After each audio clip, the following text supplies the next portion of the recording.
So guys, I am Twigg, and you can already sort of said everything you need to know about me. So I'm going to talk about color today. You know, it's interesting. I deal with color a lot as an entrepreneur and as a designer, and so when Kate asked me if I would talk about this month's theme, color, I was, of course, flattered and kind of excited. And then I had a bit of a oh crap moment, because I thought, okay, how do I talk about color to people who use color, some of you all the time, some who never use color? And I also thought about how I would approach this topic with such a broad audience. And Kate said to me very clearly, okay, my slides are out of advance, and that's going to be exciting for everybody, including me. Anyway, okay, so, sorry. Anyway, Kate said, in no terms is this a technical talk. And so I was thinking about how do I talk about all this, and you know, Kate knows and RPGC is one, so you can thank her later for the fact that I'm not actually talking about color today. Not the way you were probably thinking. I'm going to talk about color media influence. And what I'm talking about is the way that we color our environment, the way we color our city, the way that we color our workplace, the things in which we participate, and how we color one another through our interactions. So, first thing first, talking about our city and our environment. You know, at the risk of being a little Pittsburgh-centric with this talk, I think that one of the great things about being in Pittsburgh, of course, is the amazing people who are here. And so, one of the things that I think about constantly being here is the way that people who are in the city have an effect on the way the city takes shape, the way the city develops. I'm very lucky to be part of a group of people that, for example, meet every Thursday morning, a bunch of creative entrepreneurs that find inspiration in those people. But I'm also fortunate in that I live in a city that's really small. You guys all benefit from this. The opportunities to meet people and to you know, be a part of something, making something happen is, I think, really awesome. And I could literally mean that in a literal sense, not figurative sense, spend all day talking about people who I meet, people that I find so inspiring in the city, because it's filled with them. You know, whether we're talking about entrepreneurs, we're talking about social visionaries, we're talking about even like a woman in Squirrelville who goes out of her home every morning and just picks up trash in the neighborhood. These are people who have decided that they want to have an impact, that they want to color the city that they live in. So what makes all these people incredible in every single respect is that they're trying to do something.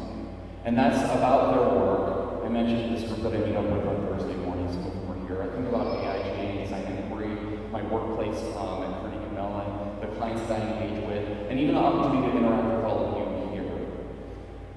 They're trying to make something happen, and they're trying to color their environment. Now let's talk for a minute about what it means when we color one another. One of the things that I think about, of course, is that we have a direct influence on one another, and there are a couple of interesting pieces of information I've come across. You know, obviously, the concept of how we spend our time is important, and that's not revolutionary. We see this in the way that we influence one another, for example, with respect to tobacco products. Children, typically, if you pick up smoking, I should say, people pick up smoking by the age of 18, 9 out of 10 smokers. And I'll show this stuff later, but you can see some sources there that indicate that the decision to pick up tobacco actually is driven mostly by peer decisions, not by parents, what parents can influence. So it's interesting that as peers we have the opportunity to color one another. It manifests in the way that we spend our money. So we're talking about influencing choices of the way that we put our money out for grants, do we save for retirement or not? How are we inspired by the people around us and the way that we use our money and we think about our finances? By the way, I can't tell right now if my transitions are working. Okay. This is Your friends can also influence your fitness, and they can help make you fat. This is a study that recently revealed that basically there's a bias toward your weight edging toward the mean of the people that you hang around with, which is kind of crazy, right? It may not be a conscious influence, but there's a direct way that we influence one another in our simple physical presence, in the way that we spend time with one another. There's another idea that, of course, our emotions are contagious. So whether we're talking about anxiety, happiness, or depression, and in the way that we use words, there was just an article on Slate yesterday about verbal tics being spread as if they're communicable. So this guy was talking about how he started a new job and used the word iterative a lot. And within about 2 weeks, people started using iterative around him, and he was like, what's going on? And he went home and said to his wife, the funniest thing happened. I was at work and people started picking up on the use of a couple of things I say. And she was like, oh yeah, iterative. She named like 5 other things. So these verbal tics that we have, the way that we speak, ends up being shared, which is, again, sort of an interesting, wild, fascinating thing. It's not just word choice and phrases, but it's even the way that we pattern our speech. There's a common convention. There was an author named Jim Rohn who talks about how we're the average of the 5 people we spend the most time around. Now guys, hardly science, right? This is a general popular convention, pop psychology, whatever you want to call it. But I think it's an interesting idea, and whether or not it's literally the 5 people that we spend the most time with that influence the way that we are the most, or it's the idea is simple here, that we're influenced by the people we choose to spend our time with. So, bottom line here, we have the power to affect one another. Thanks, Matt. So when we're thinking about the work that we do, there are a couple of things, especially as I think about work with other people, work within volunteer organizations, even collaborating with other people in a social environment. I want to think about a couple of dimensions. There are 3 kinds of diversity that make for a productive team. There's the concept of course, gender, which is sort of obvious dimension of diversity that we can all think of. We have thinking styles, for example, analytical versus blue sky thinking. People sort of think off in left field versus people who have a very linear process of thinking. And we also have the dimension of introversion and extroversion. And the idea is, of course, when those things come together, those 3 dimensions get demonstrated together to facilitate better ideas and better generation of thoughts and better processes, and ultimately better solutions to problems. Diversity teams make better decisions. This is something, one of the things that happens in diverse teams is that you have some awkwardness that arises out of different leadership styles and different ways of being. And it's through the resolution of that awkwardness that teams generate a dynamic that makes them successful. I think a lot about my early career and how I had interns. And one of my favorite things to do was to take interns who had very different styles of design, or even very different ways of thinking about the world, and pair them together to work on projects. And of course, they hated each other. We're having this one particular intern who's now a friend of mine years later, who had sort of like at the time very science aesthetic, and this other intern who just loved painting sparkly things. And to put them together, the work that they did was actually really interesting because they constantly pushed against the whole aesthetic. They pushed against the way that they work.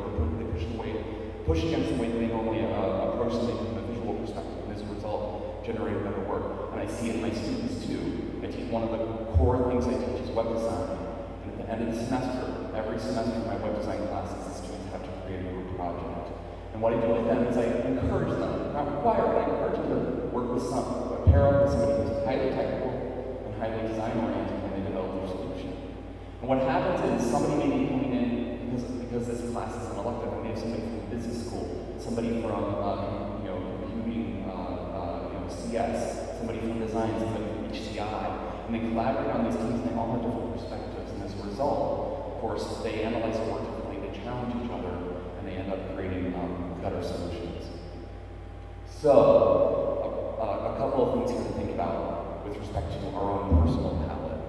There's something called selective exposure theory, which says that we tend to deviate toward people and things that reinforce the worldview that we have. And so we group ourselves automatically, and if we're aware of this bias, we can start to think about how we can begin to correct that. But people tend to favor information that reinforces their existing views. rather than looking at things that are contradictory. Makes sense, right? And you guys have seen this in things like social networks, right? So all the activity on Facebook and Twitter around what's happening in the Gaza Strip. If you look at what's happening, the way people are sharing information, it's very much within network. People aren't exposed to outside ideas. So I think frequently about a former high school friend, actually a former high school girlfriend, sorry, who now works for a big corporation, has very conservative political angles than mine, and is somebody who, we're friends on Facebook now. It's interesting to have access to her because she reminds me that, in spite of the fact that I normally am surrounded by people who very much have a similar way of thinking, that there are people out there who have very different thinking than me. And that's just a little way in which I'm sort of reminded and have to remind myself to think about my world in a way that isn't so centered on me and my normal sphere of influence. And I mean inward and outward. Let's even talk about football for a minute, right? So we have, the Ravens are embroiled in this scandal right now. And there are all these different perspectives on what should be done and how it should be handled. So the diversity of ideas cause dialogue, which helps us to evaluate what's going on and hopefully move things forward. So we're prompt. One of the things that I encourage you to think about is what are the opportunities for you to affect change? So how can you look at what you have in your skill set, the color that you have, and bring that out into the world? How can you push that influence outward? And some of those things are in little ways. And we do that in a way of engaging with people, especially in dealing with different people. How do we find a way to approach them in a way that that can work for them, that resonates with them, that allows for common ground and allows for us to develop dialogue? Who are the people who are influencing their life? Are they positive or negative influences? There's been, I referenced some research earlier that's the way that emotions affect each other, and they're basically contagious. That if we spend a lot of time around negative people, we tend to take on negativity. So how do we choose to be around people, to be positive? How do we actually use positivity as a way to influence those people who are negative? Now, of course, there are always outliers. Some people are just grumpy. Some people are negative people. You're going to run into them, obviously. But how do you take something like positivity? How do you take the good things you have and pay them forward? Find diversity. Keep an open mind. Be colorful. So think about who you are, think about the way you exist, and the opportunity for you to influence and to take influence over people. But mostly focus on who am I and how can I influence other people. Thank you.